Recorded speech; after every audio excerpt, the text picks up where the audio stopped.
Good afternoon. If you are dialing into Breaking Barriers 2021, the System of Care Masterclass Series, you are in the right place, and we welcome you to our first of a series of conversations this early springtime. Thank you for joining us. We're honored and pleased to have you with us. We're going to give ourselves just a couple of seconds here to let a few other folks join. So please bear with us as we continue to admit participants into our classroom today.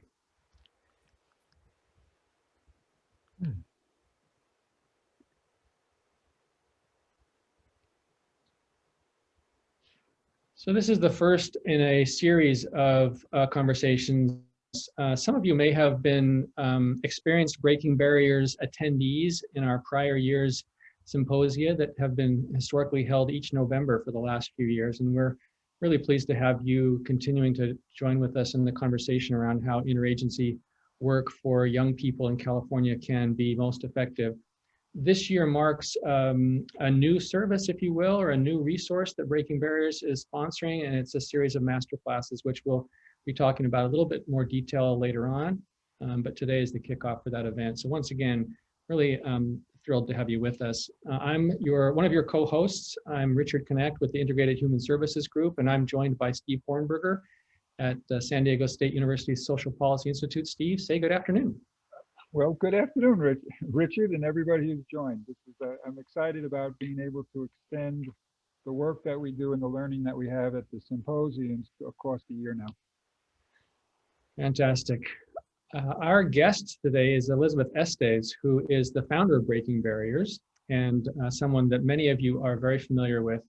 And we are just really excited to have Elizabeth be the voice for what we think is a much needed framing and conversation around how we're going to get to unified, fully integrated care for kids and families in California. And we'll be diving into that in just a couple of minutes.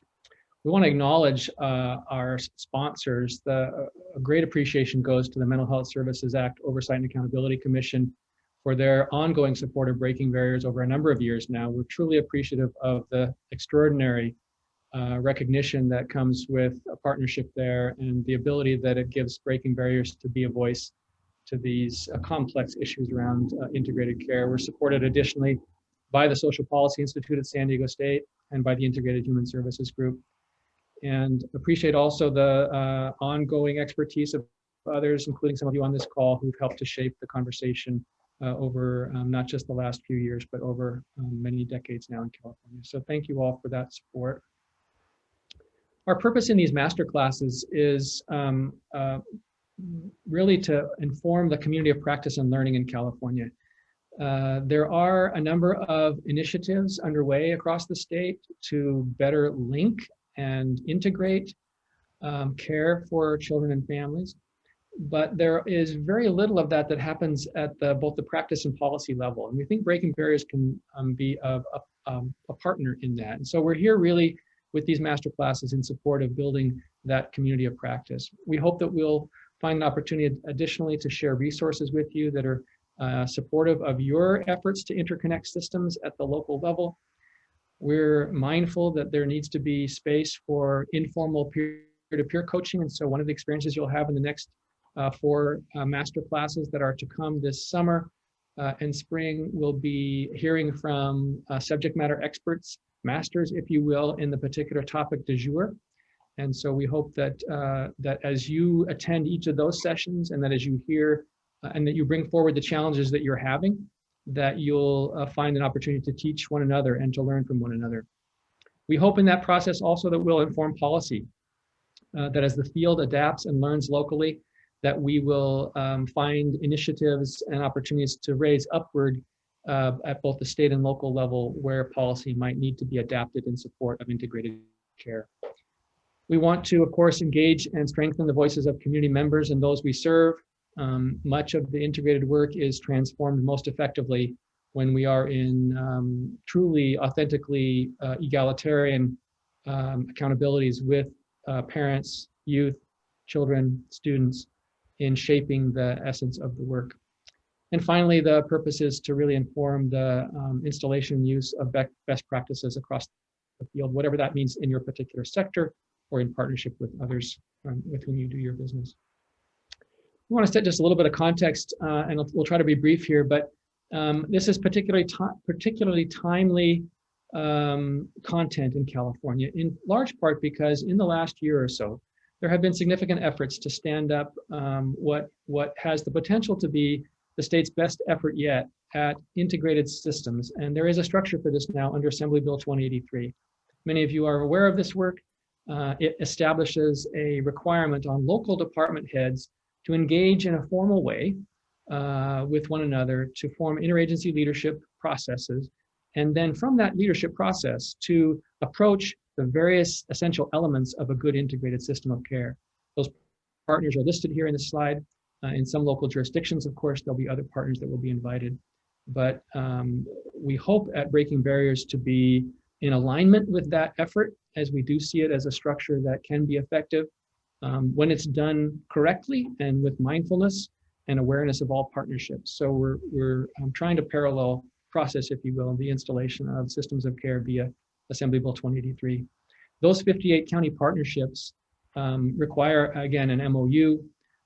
It's important to understand, however, that MOU does not mandate local districts, school districts as signatories. So while there are valuable connections for the County Office of Education, which is the mandated entity within 2083, uniquely in California, it's often the local school district where the young people first get their needs identified, where their strengths are assessed, and where the services get delivered. So the MOU itself has some limitations, and as we do integrated work, we need to keep that in mind. The state has been delivering technical assistance since May of last year, and will continue to do that. And again, our effort here is intended to augment and support that. Finally, a recognition that the Memorandum of Understanding is only words on paper, and the real work of integrated systems happens behind the scenes, if you will, in our relationships with one another and in how we coach and manage our professionals that are part of our teams. Additional level setting today, just to orient you to our Masterclass proposal as we go forward. We're going to hear from Elizabeth here in just a moment and have a conversation with her and with you.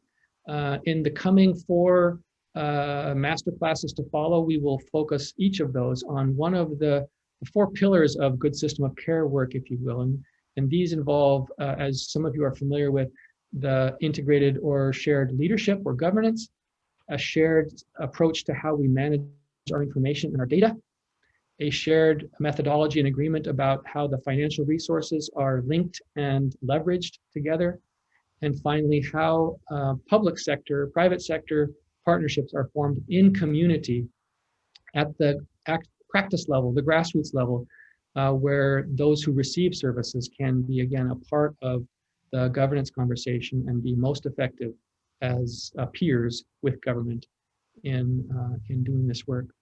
We have some resources for you, which we'll make available throughout the series of masterclasses.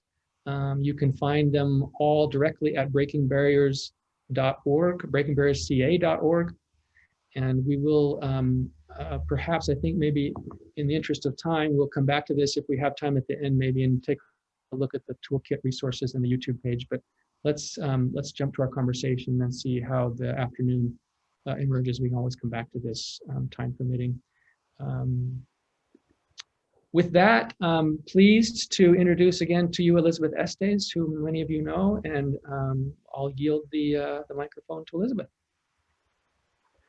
Hi, everybody. It's so lovely to see all of you. I'm always just so excited and thankful to have conversations about this work.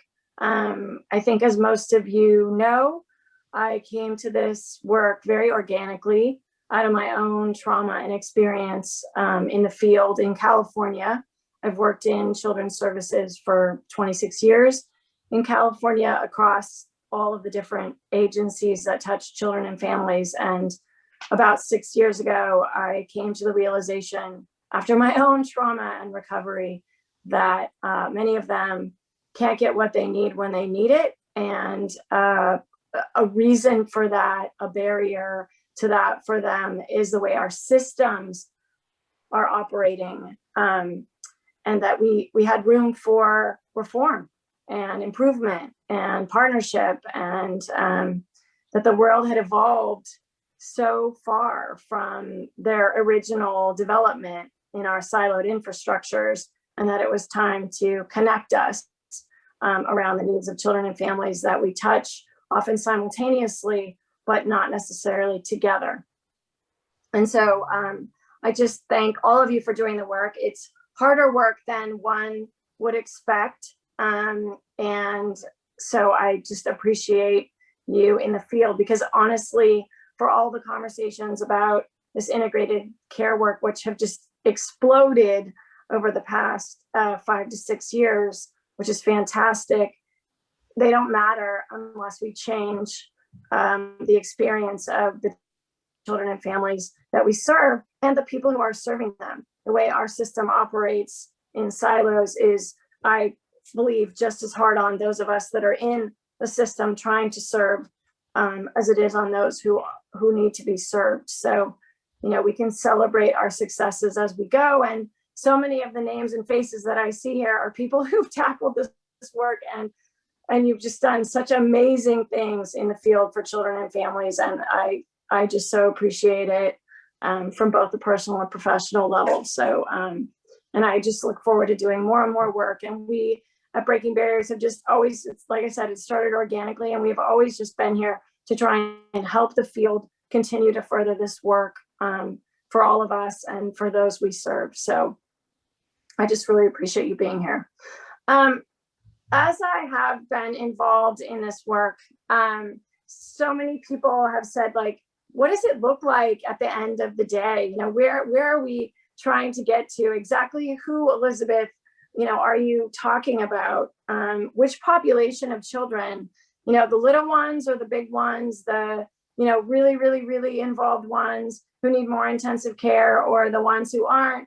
And I always have answered that with all of them, because they grow up and they get older and they can have more or less needs over the course of their lifetimes. And the same is true for their families. And so the way the entire system operates has so much room for connectivity and reform, and then we can benefit all of them if we're looking at the bigger picture.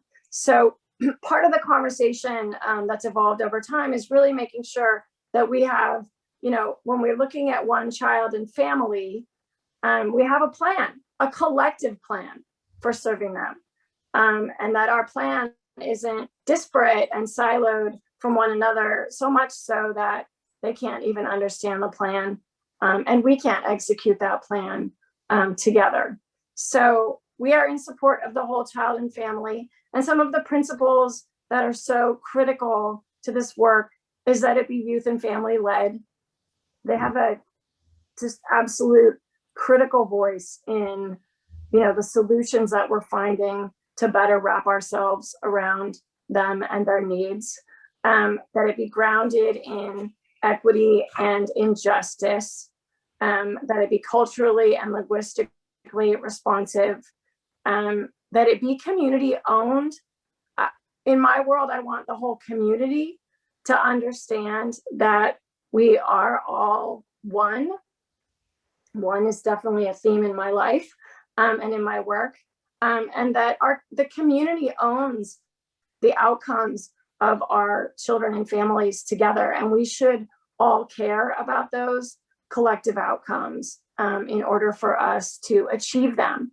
And I think even in my own community and other communities, I see that people don't see that we're all interconnected and that our outcomes do matter to one another so much. In fact, Steve was just talking about aging population work that he's doing in San Diego, and that growing aging population. And I was saying that, you know, that there's this economic study that came out of USC some years ago that we talked about in Breaking Barriers early on, that said that, you know, we need all hands on deck for our youth, because we need our youth to support our very growing aging population here in California.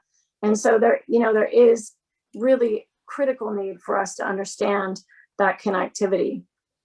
And it needs to be strength-based.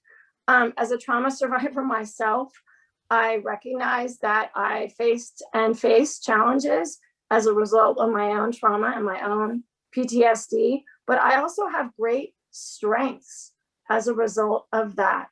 And I think we need to be celebrating those strengths as much as we're talking about the challenges in this work. This is a visual of sort of how the system works now. We have our child and family in the middle, and we all, everyone who's on here knows this, that in the family is, trying to navigate these disparate organizations and agencies and systems that are working to serve them simultaneously. But we are not all interconnected in the ways that we could be. And so they are constantly being referred from place to place to try and figure it out.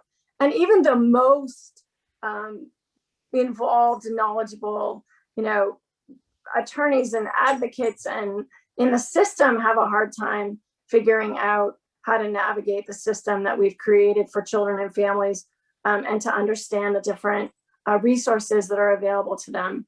So as you are all doing, and I cannot wait for the next 4 master classes where you really become and are the masters, and we start to really learn from each other in these breaking barriers pillars. But we move from this to this. So this is there's a lot on this slide. But this slide is an effort to just capture what would it look like if we got there? What are we really talking about here? And so for me, at the very top of this, we listed a lot of the state efforts that are going on as we sit here today, tied to integrating care, to aligning the resources in counties and communities and in the state around child and family needs. We have the Medi-Cal financing work that is going on to maximize Medi-Cal utilization for children and families in California. We have family service partnership work. We have in education, interconnected systems framework work. We have after-school care work, First 5. We have the Mental Health Student Services Act, which many of you are involved in, that's partnering education with county mental health plans and behavioral health organizations. We have cradle to career data connection work going on. We have system of care going on. We have whole person care, Help Me Grow. Community schools is becoming a big effort now to align resources around children and families in counties. Family First Prevention Services Act, Local Control Accountability Plan work, which requires education to bring community partners to the table to determine how they're going to serve the populations in their schools. Project Caldwell, Head Start, and this isn't all of them. You're probably sitting there thinking, wait, there's others, there's more, there's this other thing that I'm in or they're in or that so-and-so's doing. And absolutely, that is absolutely the case. And what Ron Powell and I, who's on here, realized when we did some research into integration of care some years ago and state efforts is that in certain efforts in certain states, we can run the risk in our integration of care efforts in siloing those efforts so much that we never entirely integrate care in the state. And so I think that it is important that we're mindful of these various pieces of integration work that are going on at the state level, but really at the local level, how do we connect these pieces of work together into a whole system that serves our children and families? Because all of this work and even more work is aligned. And so I think it is on us to sort of figure out what is going on in my local area and how do I connect all that? And that's going to be a part of our master classes, building that shared governance and shared care in your area. So then we need to have shared goals. We need to have shared leadership. We need to have shared accountability. We need to have shared data, and we need to have shared financing. And that's what we have outside of this circle. The system of care can form a governance structure around all of this. And that's the work that AB 20, that 2083 has been doing and Richard has been doing at the state level, that MOU that you've all executed in counties, can be utilized to build a governance infrastructure to build this reality. Shared goals. I listed shared goals here that I see across the field: literacy, college and career readiness, and not just readiness, but realization. And then health and wellness. There are others. Shared goals can be developed in your communities, across your communities after we have determined the needs in those communities. But this is a concept map. It's a landscape map of, we should at least all understand what our shared goals are in any given effort, in any given community. And right now, in many places, I'm not exactly sure that we do. And so I have this like vision of the future where you have banners in your community and you have your shared goals on your banners and everyone knows what they are and everyone's a part of the solution. And speaking of everyone as a part of the solution, this map is comprehensive. There's schools, there's juvenile justice, there's health, developmental services, employment, rehabilitation, transportation, child welfare, and our community partners. And we're all a part of the solution. So we all need to be uniting together to figure out how we're gonna wrap our resources around the needs of children and families towards shared goals that we hold. So how might we understand how we're all gonna do that? So I have an integrated systems framework, tier 1, tier 2, and tier 3 in this visual. And we all across the different agencies and sort of silos that we work in, particularly in agency, understand this framework of tiers of intervention. The universal, the largest tier being all children and families, and then supplemental being more intensive services for those that need it, and specialized being the smallest group and the most intensive service delivery systems for those with the most intensive need.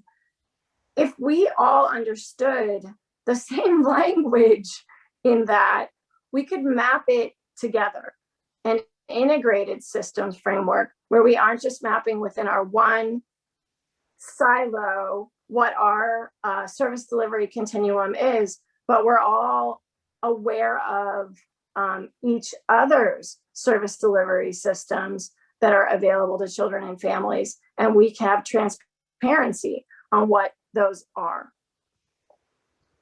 This next slide is just a shared care example. It's just an example of that sort of mapping going on in this analysis. And schools, this is just schools and community partners, but framing out what is our tier 1, what is our tier 2, what is our tier 3 service array in serving the children and families in our community, so that we can have shared language and a shared understanding of the services that we're offering. People always ask, how do we get there? How do we even start? Like, this just seems completely not possible. How do we even start? And our master classes are really about taking those of you who have moved further along in this and learning from you and moving that work even further, and then bringing people into the work who haven't even gotten there yet, and building that community of learning and practice that I think is just so critical right now that so much of this work is going on around the state. We need to be learning from one another and celebrating all of the amazing success that you're having in the field. So, but we just put together a 10-step process, convene a public-private leadership group to develop your integrated governance plan, analyze the existing outcomes of and needs of the community of children and youth that you are serving, agree upon shared goals. What are your shared goals? I want shared goals between transportation and housing and employment and education and social services. What are our shared goals? Inventory in those shared goals, then what are your available public-private support continuum services that you currently have? And actually, what you will find, and what I've learned over the years, is that we will find places where we have the same services going on to serve the same needs, but people don't know it. We have overlap in services. And I've been in meetings where we have supplemental services, and wait, we're doing the OUR, so now we can connect those service delivery systems. But then there's gaps. So identify those gaps. What are the gaps in the services that we need? And frame those out. And then what are our public and private funding streams and opportunities? In nearly every Breaking Barriers symposium and convening and conversation I've been in, someone has said, oh, wait, we have this available, this funding stream available, or this, or if we braid and blend this, then we can get to this. And of course, in the Medi-Cal conversation that's going on now, the matching of state with a federal dollar has become a big part of the conversation, but as has financing and funding through healthcare services and partnerships there. Develop a joint action plan with deliverables and timeframes that describe the roles and responsibilities and resources of all of the partners. And I find that people are surprised when they start to partner on this, how much is actually available. Establish a one child, one plan process so that we understand how we're going to build a plan for each and every child and family. And that process isn't going to be the same in every place in California, but we need to have a process for identifying what that's going to be. And then we need to communicate that service array and those resources to the children and families that we serve. As much as we might organize it and understand that we have a continuum, an actual continuum together available to children and families to serve needs that we've identified with shared goals, if they don't know about it and they can't access it and they can't get to it and it doesn't change, their support structure, then it's not going to make the difference that we all hope for. And of course, they will be a part of your governance structure and your number one public and private leadership group. And then we need continuous quality improvement. I think what I've realized, and I think we all know, those of us who've been in this work for many years, is that it's ongoing. It's always evolving. It's always changing. Our capacity to share data, our capacity to build one plan, our capacity to serve need, the needs that we serve, like they are always evolving. And so we have to have some sort of quality improvement plan and structure that we've developed so that we understand we're always in a circle. It doesn't have to be the circle that we've identified here, but we're always working in a circle on continuous quality improvement in this work. And we always will be.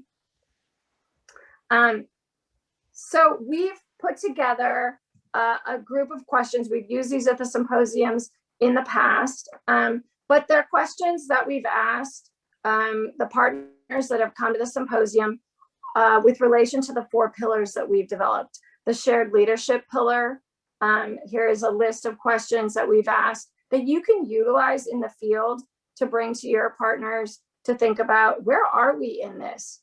Do we have a leadership team? Does it meet regularly? Do we share our system responsibilities? And so, we wanted to give you these between now and the next symposium, the next Masterclass webinar, and before the next symposium, before the next Masterclass webinar, so that you can utilize them as a resource in the field as we further this work together. And I cannot wait to capture the work that you've done as we move forward in the coming months. We have a slide on shared data. Do we even have a data sharing agreement? If we don't, what steps are needed? What information is necessary? There's a lot of shared data, innovative shared data work going on both in California and nationally. So I have great hope for evolution here. And I really look forward to also learning from all of you. Shared financing, another area of so much braiding and blending and learning right now. And there's the set of questions that we have had partners ask that have come to the symposium that you can take out into the field as you're doing this work, but we will be drawing from you information related to how are you bringing your financing resources together towards shared goals and shared outcomes for the children and families you serve, and sharing information about who's finding what. There's a lot of innovation going on in the state right now. And this is an opportunity for us to capture it and then move the needle even forward. And then we have our shared community questions as well. I can't emphasize enough the importance of having community be an integral part of our development, our governance, and our implementation of our shared care. They are as important to it as any of us are who are working in the agencies. And I think that the past months have certainly highlighted that. And they've given us opportunity to spend time together in ways that we hadn't before. At least in the education world where I live, we were never in, each other's homes in the way we are now. And that has built relationships that we didn't have before. And I think that gives us opportunity as we move forward. So I'm steeped in conversations surrounding reopening California's public schools as an attorney for the public school system.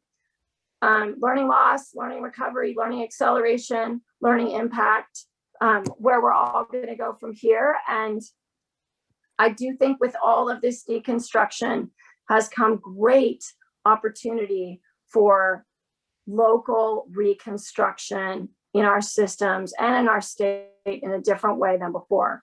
So I do look forward to doing that work with all of you. I think the timing for this is actually, despite everyone's overwhelm, really, really great. And I mostly thank you for being here. So I'm gonna turn it back over to Richard and Steve to take it from here, but thanks to you, and I can't wait for more to come. Well, thank you, Elizabeth. You certainly given us a lot to chew in 33 minutes. But just to keep us moving and for us to have a good sense of who's in the room and what are some of the issues they're working on or struggling with or aspiring to address, if you just take a moment and just select which of the pillars seems to be the one that's the most thorny for you in your community.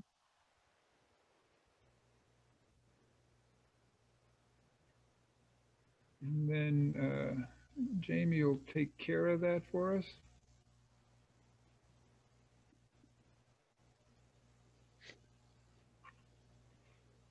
Does everybody get a chance to select one? Steve, while we finish up that polling, I'm going to stop sharing so that I can pull up the resource pages and the toolkit for reviewing later. Okay. Yeah. So this is the point in time where we're wondering what are some of the, I mean, there's been some running questions or comments in the, oh, look at that. That's interesting. It's almost like a perfect split, 4. Yeah. So if if you would put in your questions or your comments in the chat, otherwise it may get a little bit chaotic, and we're still learning how to work with such a large group for ongoing dialogue. So that's why we're hoping that you'll make use of the chat. One of the observations for me, but just if I could get a thumbs up or a thumbs down, did the 10 steps make sense to you all? Yeah. Looking for others? Yeah, thanks. That's helps us realize we're on the right track. And obviously we need to have Elizabeth make that first landscape map more readable. It's clearly brilliant in the content, but it's hard to see. And so we'll work on that to make it better, and as well as begin to flesh out the comments on each. For me, the one of the pieces that I've been struggling with, or thinking about, maybe is the better way to put it, is how I heard one county leader said, Steve, we need a collaboration for all the collaboration that I'm struggling with, and there's more collaboration than I'm prepared to collaborate with. And I said, yes, it almost seems like we need a system of care for all the system of care work that's going on. Does that ring true for others? Yeah, again, just some yeses or nos, ups or downs. I guess we're going to learn how to do nonverbals on this, Richard. Or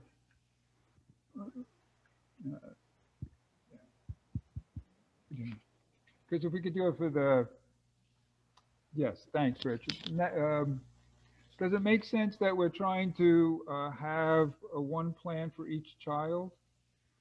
And I think to initially, as we get started in this broader way of working in an integrated way across all the systems, obviously it's going to be much like 2083 directs us. It's going to be the children who have the most specialized needs, or the most intensive, the most complex. But I thought Elizabeth's idea and push that we want a plan for every child. And our plan is allows us to have to delineate what our expectations for each child are. That when they finish school, that they're prepared for a career or their next post-secondary opportunities. And right now we know sadly that's not true. So does that make sense to folks, that we want to sort of be able to have a plan that we can all agree to? Because I think that's the way we begin to implement and demonstrate our shared goals and our shared integration and leadership.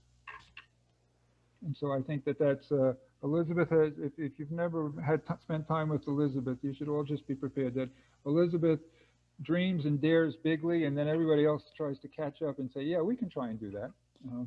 So welcome to the Breaking Barriers. Yeah, we can do that, because I think that's what we're about to be doing over these next 6 months with the master classes. Next slide, Rich. Because as we go forward for the next master class, we would hope that you could give us some feedback over this next week or two in terms of what areas of interagency leadership would be useful. Clearly, Elizabeth gave us this broad policy overview, but Richard and I realized that that's going to change. You know, there's legislation going on. There's budget decisions that are being made, so we won't have a real clear, perfect sense of what the policy environment is. But we do want to be able to begin to start to address some of the practice and programming issues that are how we translate policy into our local communities. And as one of you put in terms of the poll, maybe all 4 of them are sticky points, and that might be true. Next time I think we need to do the poll, select as many as are relevant. That might have been a better way for us to get at that. And what challenges are you and your partners having in early integrative care work, design work? And again, if you could put that in the chats, because now Richard will be watching this. So Steve, can I just add one comment? Please. When we're referencing one child, one plan in Breaking Barriers, it is really to the child and the family, because we can't serve the child without serving the family. And I talk about that all the time, even within the context of education.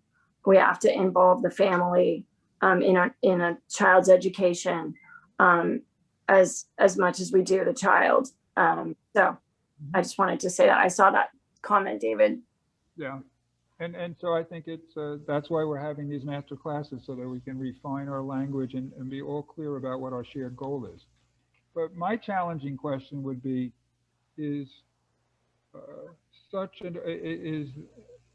for our integrative care work, is that desirable, feasible, or viable? Those are some of the qualities when I'm doing human-centered design work that we look for. Is it desirable to the people that we're trying to serve? So thinking about the children and family you work with, would they prefer to have one plan that all of the services and systems that are involved with them agree to? Is it feasible? Can we make that happen? And then obviously the last question, which will arise and be addressed in the financing question, is it viable? How can we support that going forward? Because we don't want what sadly happens too often. We have a grant or a some innovation money, and once the grant or the cycle ends, everything goes back to status quo. So for me, Elizabeth's challenge is not only how do we change policy, but how are we going to change the programming and practice in our environments. And I'm assuming most of you are at least some ways down the road in terms of your 2083 MOU work, because it's due shortly. I've noticed in different counties, they've taken a broad approach to it or a very specific approach to it. And you may want to think about that. Is it only to address the children that might be in the deep end youth who are at the back end of some of these systems? Or is it an opportunity to think about how do you want to work with all children and families and become more upstream and start to think about how do you build this collaboration and integration to be much more focused on prevention and early intervention rather than waiting for the children to get have higher and more complex needs. And finally, we look forward to your ideas as to how state and county and system leadership can better connect towards this one child, one plan. And I guess, Elizabeth, we're going to have to put one child / family, fan to make sure we explain that to everybody. Yeah, for sure. Well, that's the question. If people can notice that Patrick put in the chat, our thinking is that we can, when Richard and I were thinking through the toolkit, we realized that different advocates, different stakeholders, different counties, all are different levels of readiness. And some are much more focused on data. Some are more focused on leadership. Some are more focused on financing, and some have better relations with community stakeholders than others. And our intent with putting together the toolkit was to give you a way to wherever you're most solid, wherever you're most comfortable, wherever you have the most traction, that to start there. But that it's clear that we need all 4 areas if we're going to have sustainable change. And go ahead, Richard, you wanted to say something. I just thought this might be a place to explore a couple of the resources that we'd mentioned earlier before we kind of tie up and kind of frame the next masterclass. I'm having trouble with the browser, so I can't get that Breaking Barriers page to load. But this is the Breaking Barriers YouTube page, and hopefully if you haven't been here yet, you'll go here and subscribe. We have loaded a lot of your historic content from the prior or most recent year's symposia. Some of the subject matter experts that have come to barriers in the last 2 or 3 years are reflected here. Particularly rich is the content from this last year's presentation, which was virtually delivered, digitally delivered. So you'll find all of those breakouts and learning conversations present here. And we hope that in the coming year or so, this becomes an even richer tapestry of resources for you, such that when you want to go to kind of reset your knowledge base on any of the anchors, that you can find content here, or that you can once again kind of refresh or pick the brain of the expert if you happen to have missed that session at Breaking Barriers 2019 or 2020. So we hope that this YouTube page will be a resource for you going forward. I had one quick thought about Patrick's really thoughtful question, and of course he's commented further. But there is a sense, I think, that a county interagency system has to wrestle with which of these you do first. And one of the powerful opportunities within the Assembly Bill 2083 work is that very first requirement within that MOU that stipulates an interagency leadership conversation be articulated within the MOU. That is, which of the partners are going to be part of the system of care, and when will we meet? How often will we meet? How will we support that meeting structure? And once that first step is done, then there's a brokerage, if you will, or a clearinghouse into which each partner can bring their other reform initiatives or their improvement initiatives, and upon which you then build your system of care. So it's an oversimplified answer, but I want to suggest that the reason that the MOU structure the state's chosen has interagency leadership as the first element in that MOU is that on some level it may be the most critical first step.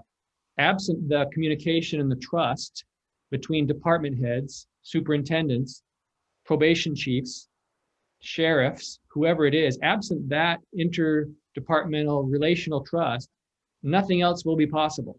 So that really is, from my perspective, the key point.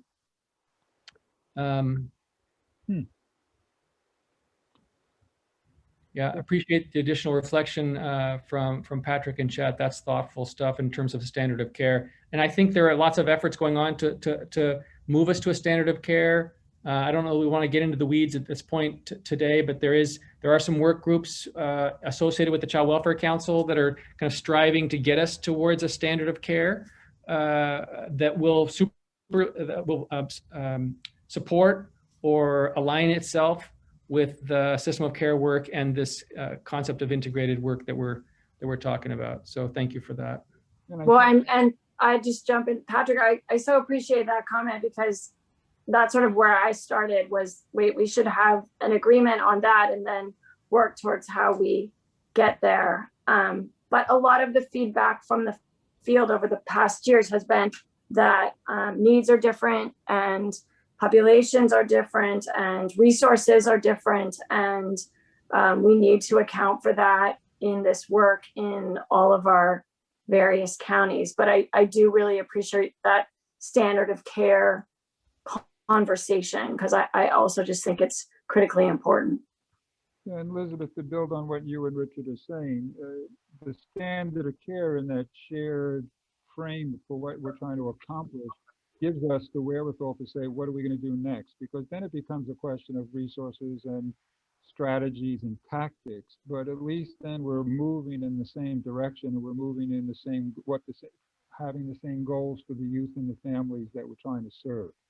And right now, too often, if you're involved with the child welfare system, safety and risk are the main issues.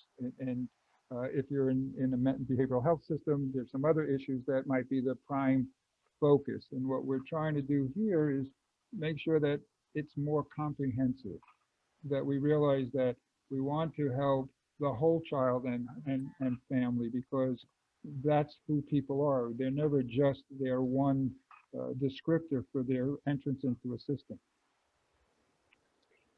Yeah, well, and we don't even, in many places, we can't articulate our shared goals across our systems. We're not rowing in the same direction. Sometimes we're still, for all the work and all of its evolution, which I so appreciate, sometimes we're still rowing at cross purposes. So that's important. No, agreed. That's why Richard's idea about that the ILT has to be the framework or the container for everything else, because then people can agree on what are the priorities for this year or next year, and then hold each other accountable.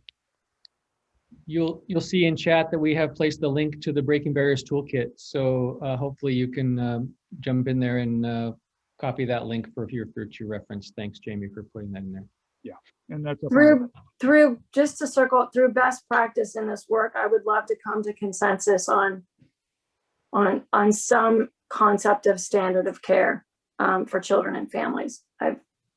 But we are, people are in their evolutions now, just breaking barriers to join forces in collective care.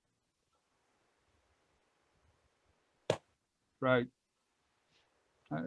This is what our struggle is. We've learned a whole lot, and we're not finished yet. So I like how you always frame it as evolving or emerging. So you make me feel like I can still get better at this, Elizabeth, and we can do more. You're all the people finding the solutions. We're going to capture them. Yep. Well said. So in case you all didn't appreciate it, you're now part of the Breaking Barriers movement. And we look forward to continuing this ongoing dialogue. And what you see up there is the calendar for the rest of the master classes. And what we've for Wednesday, we tried to do it in the third Wednesday of every month for the same time, so that you can lock it into your calendars.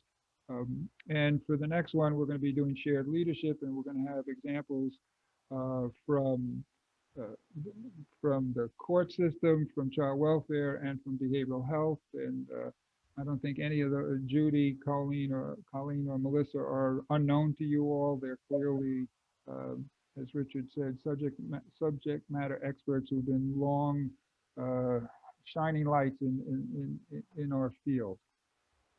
In the 16th, we'll focus on finance, and we're still trying to decide who will be the SMEs for the remaining 3. But we wanted to make sure you had the dates for your calendars.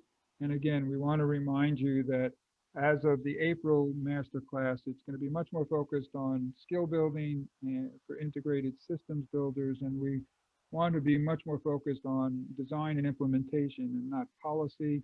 And so we're going to have to figure out how do we ensure a more robust dialogue amongst us. I think the chat works, but it certainly makes it very stifled.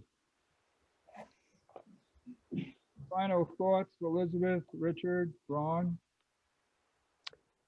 No, I would just reiterate, Steve, thanks, that there's a fair amount of wisdom in the field, and we hope that you'll come back in April, not just with your questions that are perplexing to you in your local work, but with your experience that may have been successful or unsuccessful experience that might inform the field, right? So sharing transparently what maybe has not worked locally, but just come prepared to participate. We really need your voices here if we're going to create a classroom to inform the technical development of systems of care. The state has a clear policy now for under 2083, but how we design it and build it locally is really up to us locally to do that. The state's not going to tell us definitively where to paint my numbers. That's going to be a local conversation, and that's why the masterclass, I think, is potentially powerful. Mm-hmm. Elizabeth, your final thoughts? I would just echo what Richard said. I so appreciate you being here. I think the solutions lie in the people that are doing the work in the field. And so I, look forward to gathering information from you and moving this forward so that we can create a community of learning and practice around this. There are so many experts here. And I have no doubt that if we tackle it on the ground, we're going to be able to make incredible change, honestly, for children and families and the way we serve them, both at a local and in policy at a state level. Yeah, I look forward to our continued learning so that each and every child and their families in California feels safe, well and healthy, with a sense of belonging and opportunity to achieve aspirations. I think we're here to make sure all of them can be successful. And I think it's clear that what we've been doing has been necessary but insufficient to help all of them to address both economic and racial issues that they struggle with every day in this country, in this state.